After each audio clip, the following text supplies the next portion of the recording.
est là, heureusement. Alors que vous avez une petite mine, parce que vous avez dansé hier soir. Puis il y a un petit serpent de mer, c'est l'abrogation de la réforme des retraites. Ce sera la niche parlementaire au menu de la gauche aujourd'hui. On va voir qu'en théorie, effectivement, cette réforme pourrait être abrogée, en théorie seulement. On va à vos enfants aussi sur les députés qui se penchent aujourd'hui sur la réforme des retraites. Les incertitudes, ils ont donc mis ce texte à l'ordre du jour pour tenter d'abroger la réforme d'Elisabeth Borne. Vous nous dites qu'en théorie en tout cas, tout est possible. Oui, puisque la gauche et le RN vont voter cette proposition de loi. Mais ça, effectivement, c'est vraiment pour la théorie, parce qu'une niche parlementaire, vous savez, c'est un petit peu une course contre la montre. Vous avez une seule journée pour adopter notamment au moins un texte, et à minuit ce soir, il sera trop tard. Comme Cendrillon. Quoi qu'il arrive, exactement, tout s'arrête. Or, le bloc central a déposé 1000 amendements. 1000 amendements, c'est beaucoup.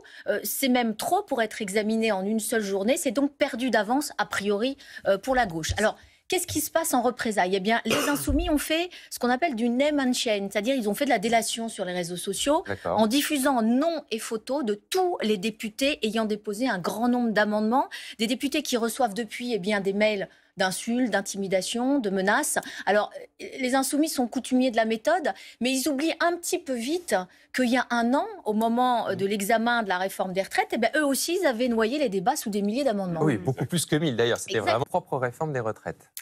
Alors, enfin, ils ne vont pas la défendre, ils vont la démonter, si je puis dire. Parce que LFI a décoché quand même une énième flèche du côté des socialistes pour les diviser, parce que dans cette proposition de loi, il y a une disposition qui prévoit de revenir sur la réforme Touraine.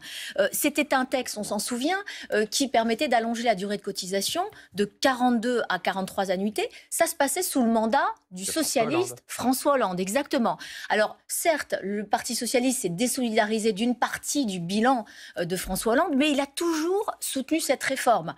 Visiblement, écoutez, autre temps, autre mœurs, 10 ans plus tard, les 66 députés s'apprêtent à faire harakiri à leur propre réforme. Alors je dis 66 parce que dans les faits ce sera plutôt 65, parce qu'il y a un homme qui compte s'y opposer, c'est le député Hollande. François Hollande, forcément, donc les députés socialistes vont combattre leur propre réforme des retraites aujourd'hui. Pendant ce temps-là, le gouvernement tente d'allumer un contre-feu. Oui, la ministre du Travail a lancé de manière très opportune une invitation aux partenaires sociaux pour échanger d'ici Noël. L'objectif, c'est d'aménager la réforme des retraites comme s'y était engagé Michel Barnier, notamment sur l'usure professionnelle, la prise en compte de l'égalité femmes-hommes. C'est une invitation qui tombe à pic. Alors, ça fait un peu grincer les dents des syndicats, mais tous iront sans se faire la moindre illusion, parce qu'ils savent déjà qu'il n'y aura pas de grand soir, notamment sur la mesure d'âge ni sur la durée de cotisation. Il y aura peut-être un gouvernement renversé dès la semaine prochaine. Exactement, peut-être que les rendez-vous seront annulés. Voilà, mais on verra ça, chaque jour suffit sa peine. En tout cas, les incertitudes politiques